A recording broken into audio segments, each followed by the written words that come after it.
Bienvenidos de vuelta a Punto Económico y ahora vamos a conversar con el señor Andrés Velarde Talleri, rector de la Universidad Privada del Norte, y vamos a hablar sobre negocios sostenibles que promueven la inclusión de los menos favorecidos. Buenas noches, bienvenido a Punto Económico. Muchas gracias, gusto estar aquí con ustedes. Un gusto tenerlo en el programa. Me gustaría empezar entendiendo cuál es la diferencia entre un negocio entendido, digamos, por el común de la gente como un negocio donde tú tratas de ganar dinero y un negocio sostenible, ¿no? Es decir, generalmente lo que se habla es todas las empresas solamente buscan la maximización de los beneficios, de las utilidades. Eso se entiende, digamos, es el concepto que la mayoría de gente tiene de empresa. Y por otro lado tenemos los negocios sostenibles. ¿Cuál es la diferencia? El negocio sostenible es un negocio que, además de ser rentable y de permitir su crecimiento y su permanencia en el futuro, es un negocio que además trata bien a sus trabajadores, les paga adecuadamente, de acuerdo al mercado, pero además cumple con todas las leyes, cuida el medio ambiente, cuida también a la comunidad, se preocupa de los proveedores, lo cual también le garantiza sostenibilidad. O sea, no hay un grupo de proveedores que quisiera salir de esta empresa abusiva. Y muchas veces también esto se extiende hacia negocios en la base de la pirámide. Es decir, que atienden a clientes que no eran atendidos antes. Ahora, este negocio sostenible en realidad debería de ser la definición de empresa. Debiera ser sinónimo de negocio. Debería ser sinónimo de negocio. Sí, o sea, negocio y negocio sostenible es lo mismo. Lo que pasa es que tenemos en nuestras cabezas la concepción de que son dos cosas completamente diferentes. Que el negocio en sí lo único que busca es rentabilidad, pero una cosa retroalimenta a la otra en realidad. Totalmente de acuerdo, porque si queremos que un negocio sea sostenible en el futuro, no solo debe haber utilidades, sino que debemos estar bien con todos los stakeholders. Así es. Con todas las personas que tienen interés en que nos vaya bien. Y si no, miremos a las compañías mineras. A ver, pongamos ejemplos sobre la mesa y hagamos un pequeño análisis sobre eso. A ver. ¿Qué pasa ahí? ¿Qué pasa con algunas de las empresas mineras y algunos de los proyectos mineros que no han sabido entender a las comunidades donde están explotando los minerales? Y entonces, al no entender bien de qué se trata, las comunidades no les están dando el permiso. El caso típico que nos duele en el hombro derecho en el norte es Conga, ¿no? Aunque también hay factor político detrás que distorsiona también bastante el tema. Muchísimo, ¿no? Porque ya se superaron todos los temas técnicos y hay un grupo que insiste en no quererlo, ¿no? Pero fuera del tema de minero, que de repente tiene sus particularidades políticas, en el caso que hemos tratado, en general una empresa, digamos, si realmente quiere ser sostenible, eso quiere decir que por lo menos dure años de años para que no solamente los dueños iniciales de la empresa se beneficien de una rentabilidad, sino los hijos, los nietos, los tataranietos, que generalmente nadie piensa en eso, ¿no? Es decir, solamente, bueno, yo quiero sacar plata lo más rápido posible y se acabó. Claro, si no necesariamente, de repente te mueres, la empresa se muere contigo porque tú no has, digamos, has sido un hombre orquesta, en la segunda generación tu hijo nace con cero. Tristemente, el índice de muertes entre padres, hijos y nietos llega al 98%. O sea, el 98% de las empresas que forman los abuelos, a la hora de que llegan a ser manejadas por los nietos, el 98% de esas empresas desaparecieron. Y esas 3 generaciones no son sino 60 años, no es mucho tampoco. Pero ahí tenemos, sí. Pero eso es lo grave, que se pueden haber descuidado de alguien. Este concepto de los grupos de interés es muy importante. Sí. O sea, nace una empresa y hay mucha gente interesada alrededor que a veces no la vemos. Así es. El gobierno está interesado porque le paga impuestos. El trabajador está interesado porque tiene un puesto de trabajo. Así es. El proveedor está interesado porque tiene un cliente. La calle y el barrio está interesado porque no quiere que le malogren el ambiente. ¿Quién quiere, por ejemplo, una cárcel cerca de su casa? Claro. ¿No? Y así sucesivamente. O sea, todas esas personas que forman los grupos de interés están interesados en que nos vaya bien si es que hacemos las cosas bien. Pero si nos damos cuenta, las empresas, digamos, que tienen más potencial de perdurar en el tiempo, porque pueden haber empresas exitosísimas, de corto plazo o, digamos, por varios años, porque tienen cierto poder de negociación o qué sé yo, tienen ciertas ventajas en el mercado. Pero las ventajas tarde o temprano terminan por desaparecer. Exacto. Tarde o temprano. Se pueden demorar mucho tiempo de repente. Yo soy el dueño de una concesión de 30 años o soy, qué sé yo, es decir, se puede demorar mucho tiempo, pero es la ley de las empresas. Tarde o temprano las ventajas competitivas tienden a desaparecer. En algún momento, cuando se te acaba la patente o lo que sea.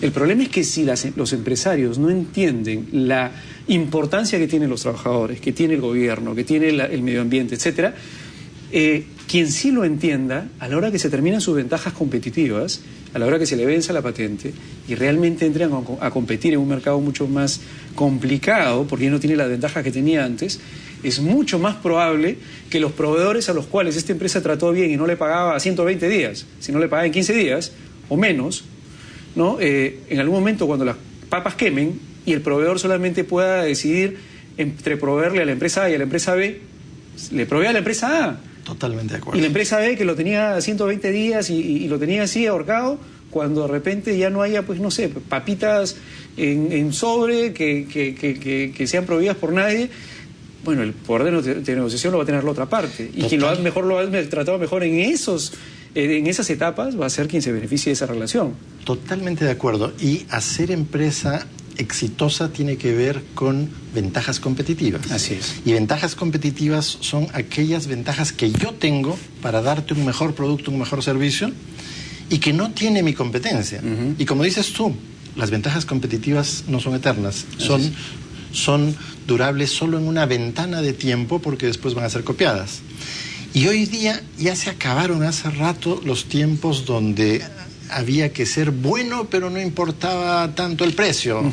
No, hoy día hay que ser bueno, bonito y barato. Eso para partir, es el punto de partida. Y de ahí encima hay que construir una serie de cosas. En el caso de los trabajadores, por ejemplo, eso es clarísimo, ¿no? Clarísimo, clarísimo. Incluso hay unas tendencias de comercio justo. ¿Qué significa el comercio justo? Significa empresas que son muy conscientes de pagar mejor a sus trabajadores e incluso de conseguir trabajadores que difícilmente conseguirían trabajos en otro lado. Pensemos, por ejemplo, personas con discapacidad. Personas con discapacidad podríamos decir que hay un 10 a 13% en el Perú. Eso es muchísimo. Eso impacta a más del 60% de las familias del país, de una manera directa e indirecta. Si nosotros encontramos bolsones de espacio donde pueden trabajar estas personas y se hacen independientes y no requieren de ayuda especial, una maravilla, una maravilla. Imaginémonos el caso de una persona que no ve y que tiene un trabajo en telefonía. ¿Para qué necesita ver en telefonía?